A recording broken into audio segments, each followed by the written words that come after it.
Welcome in, everybody, to the Daily Diamond Buzz Show. I'm Dean Patino. It's Monday, August 24th, 2026, and the mound is where the action is today. We'll get into the games, beginning with a busy Sunday across the majors. The Yankees handled Toronto, the Phillies beat St. Louis, the Cubs erupted in Seattle, and the Dodgers shut out Pittsburgh. We'll also check the action already underway today before looking ahead to a terrific group of pitching matchups still to come. At the top of that list, Zack Wheeler faces Logan Gilbert when Philadelphia visits Seattle. That is appointment baseball. We've also got a veteran showdown in the desert with Kevin Gausman opposing Merrill Kelly as the Cubs meet the Diamondbacks. There are compelling arms all over tonight's schedule, and we'll tell you which games deserve your attention. Then we turn toward the pennant race. Every series carries a little more weight now. Contenders are trying to create breathing room, clubs on the edge are searching for a run, and one difficult week can change the entire shape of September. Our spotlight legend is Duke Snider, the great center fielder who ruled Brooklyn and became one of the defining stars of the Dodgers' golden era. We'll revisit the power, the presence, and the enduring place he holds in baseball history. And in Dean's Take, I'll tell you why Major League Baseball needs to reseed the postseason bracket after the wild card round. If the regular season is supposed to matter, October's structure should reward the teams that proved it over the long haul. Wheeler and Gilbert headline the mound, Duke Snider rules Brooklyn, and the playoff format goes under the microscope. Let's talk baseball. Let's start with the loudest result from Sunday because the Cubs put an enormous number on the board out west. Chicago Cubs 19, Seattle Mariners 2. Aaron Savale earned the win, Bryce Miller took the loss, and Chicago finished the weekend with the kind of offensive eruption that gets everybody in the dugout involved and leaves a mark well beyond the final out. The Yankees also brought the bats in the Bronx. Toronto Blue Jays 3, New York Yankees 8. Paul Blackburn was the winning pitcher while Jose Soriano was charged with the loss. New York took care of a division opponent and did it with plenty of breathing room. There was another high-scoring game in Kansas City. Detroit Tigers 7, Kansas City Royals 11. John Schreiber got the win, and Andrew Sears took the loss. Detroit scored enough to make most games interesting, but Kansas City simply kept pushing. San Diego had a convincing afternoon as well. Minnesota Twins 1, San Diego Padres 8. Walker Buehler earned the victory, and Cody Funderburk was the losing pitcher. That was a complete-looking result for the Padres and a difficult day for the Twins. The Athletics and Astros played the tightest kind of one-run game. Athletics 7, Houston Astros 6. Jack Perkins picked up the win, Stephen Okert took the loss, and Hogan Harris recorded the save. When a game carries that much offense and still comes down to a single run, every late pitch feels magnified. The Phillies came out ahead in another competitive matchup, St. Louis Cardinals 4, Philadelphia Phillies 6. Alex McFarland earned the win, and Riley O'Brien was tagged with the loss. Philadelphia found enough offense to create separation and then made it hold. Down in Miami, Washington Nationals 2, Miami Marlins 6. Michael Peterson was the winner, with Jackson Kent taking the loss. The Marlins handled their business at home and kept Washington from turning it into a late contest. Texas also protected its home field. Los Angeles Angels 3, Texas Rangers 5. Cal Quantrill earned the win. Yusei Kikuchi took the loss, and Jacob Latz closed it for the save. Boston survived a close one at Fenway. San Francisco Giants 4, Boston Red Sox 5. Jake Bennett was the winning pitcher. Matt Wilkinson took the loss, and Aroldis Chapman earned the save. One run was the difference, and Boston walked away on the right side of it. The White Sox edged the Mets in a low-scoring game. New York Mets 1, Chicago White Sox 2. Grant Taylor picked up the win, and Kodai Senga was charged with the loss. That is the kind of game where one productive swing or one well-executed sequence can decide the entire afternoon. The Dodgers kept Pittsburgh off the board. Pittsburgh Pirates 0, Los Angeles Dodgers 4. Blake Snell earned the victory, and Lake Bachar took the loss. Anytime the opponent finishes with a 0, the pitching staff has controlled the terms of the game. Cleveland had a comfortable win at Colorado. Cleveland Guardians 7, Colorado Rockies 2. Foster Griffin was the winning pitcher while Tomoyuki Sugano took the loss. Arizona got past Cincinnati. Cincinnati Reds 3. Arizona Diamondbacks 5. Jonathan Loaisiga earned the win. Andrew Abbott took the loss, and Kevin Ginkel secured the save. Atlanta won in Milwaukee. Atlanta Braves 4, Milwaukee Brewers 2. Tyler Mahle picked up the victory. Shane Drohan took the loss, and Raisel Iglesias earned the save. And Baltimore took the opener on our Sunday board. Tampa Bay Rays 3, Baltimore Orioles 1. Nick Martinez was credited with the win. Shane Baz took the loss, and Brian Baker finished it with the save. Now we move into Monday, where 4 games are already underway and none is final yet. Tampa Bay Rays 3, Detroit Tigers 1 in the bottom of the 5th. The scheduled pitching draw featured Framber Valdez for Detroit against Drew Rasmussen and Tampa Bay, and the Rays have the early advantage as the game moves through the middle innings. Boston Red Sox 1, Miami Marlins 1 in the bottom of the 5th. That game began with an appealing contrast between the left-handed Ranger Suarez and the right-handed Sandy Alcantara. At the moment, there is nothing separating the teams. Colorado Rockies 2, Washington Nationals 0. In the top of the 5th, Colorado has the lead, but there is still a long way to go. Texas Rangers 2, Chicago White Sox 0. In the bottom of the 1st, that one is just getting started. So the shape of the game is still being drawn. 6 more remain on the Monday schedule. Cleveland visits the Angels with Parker Messick facing George Klassen. The Cubs go to Arizona, where Kevin Gausman matches up with Merrill Kelly. Those are 2 experienced right-handers who know how to navigate a lineup and control a game's rhythm. Pittsburgh visits San Diego with Braxton Ashcraft against Robbie Ray. Minnesota meets the Athletics with Zebby Matthews facing Jeffrey Springs. Cincinnati closes its day in San Francisco, where Chase Burns draws Carson Weissenhunt. And the matchup I'm circling is Philadelphia at Seattle. Zack Wheeler faces Logan Gilbert, a heavyweight pitching draw, and a terrific closing act for the night. After what the Cubs did in Seattle on Sunday, the Mariners now turn to Gilbert and try to reset against one of the National League's most accomplished starters. Let's check the pennant races, and we'll start in the American League East, where the Rays are 77-53 and out front. The Yankees are 74-56, 3.0 games back, while the Red Sox are 71-59, 6.0 games back. Boston has won 3 straight, but Tampa Bay still owns the cushion. The Yankees and Red Sox are also in strong wildcard position, listed at plum 9.5 and plug 6.5 respectively. The American League Central is much tighter. The White Sox lead at 68-62, with the Guardians 65-66 and 3.5 games back. Cleveland has won 4 straight, so this is one of the races that deserves your full attention.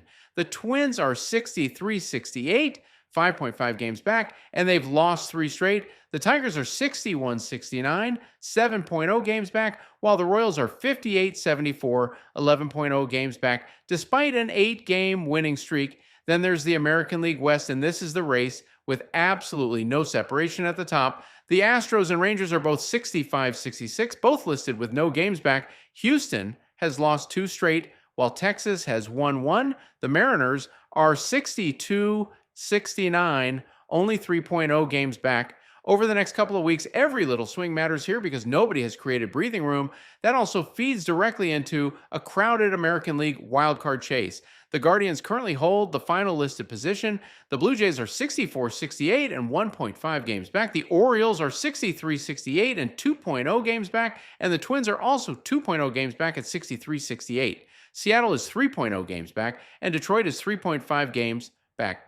That's a lot of traffic, and a short winning streak could change the shape of the race quickly. In the National League East, the Braves are 76-55, but the Phillies are applying real pressure. Philadelphia is 73-58, 3-0 games back, and riding a 9-game winning streak. That's another race that matters right now. The Marlins are 67-64, 9.0 games back with 3 straight wins. The Brewers have the largest division cushion Among the National League leaders, Milwaukee is 81-50 with the Cubs 75-56 and 6.0 games back. The Cardinals are 6-6 and 15.5 games back. Out west, the Dodgers are 80-51 and have won 6 straight. The Padres are 71-60, 9.0 games back. And the D-backs are 69-62, 11.0 games back. The National League wildcard picture has the Cubs at plus 4.0 and the Phillies at plus 2.0, with the Padres holding the final listed spot.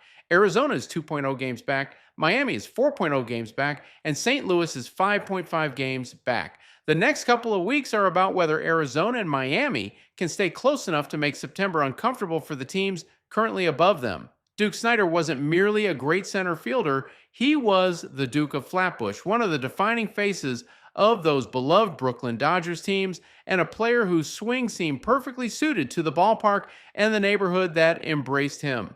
Think about the setting. New York baseball was overflowing with star center fielders, and every conversation about greatness could turn into a debate from one borough to the next. Yet Snider never felt like a supporting character in somebody else's story.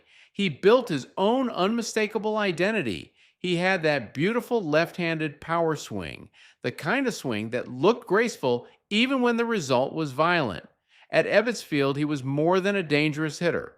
He was part of the atmosphere. His career stretched from 1947 through 1964, a remarkable run across an era of enormous change in baseball and in America. By the time it was over, Snider had collected 2,116 hits, launched 407 home runs, driven in 1,333 runs, and scored 1-2 and drew 259 times. He also stole 99 bases and finished as a .295 career hitter. Those numbers tell us that this was not simply a home run hitter waiting for one pitch. Snider hit for average, he reached base with authority, he created runs, drove them in, and could move once he got aboard. The 98 and 9 stolen bases add another layer to the portrait. He was a complete athletic center fielder with power at the heart of his game. And remember what 407 home runs represented in his time.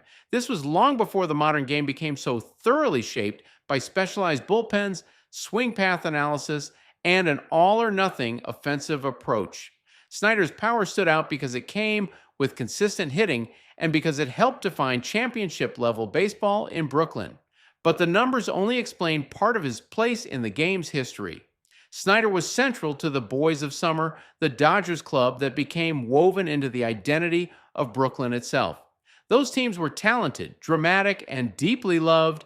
Their disappointments felt personal to the borough, which made the breakthrough in 1955 mean even more. Snider helped Brooklyn finally win its long-awaited World Series championship. For Dodgers fans who had lived through all the waiting and all the frustration, that championship was not just another title. It was release. It was vindication. It was the moment the beloved team finally reached the top. Ebbets Field was the perfect stage for the Duke. It was intimate, loud, and full of personality. Brooklyn adored him for good reason. He gave the fans power, flair, consistency, and the feeling that something important could happen whenever he came to the plate. How would Duke Snider play today? That left-handed power would translate in any era. Modern teams would value the damage, the ability to hit for average, and the athleticism that allowed him to handle center field and contribute on the bases.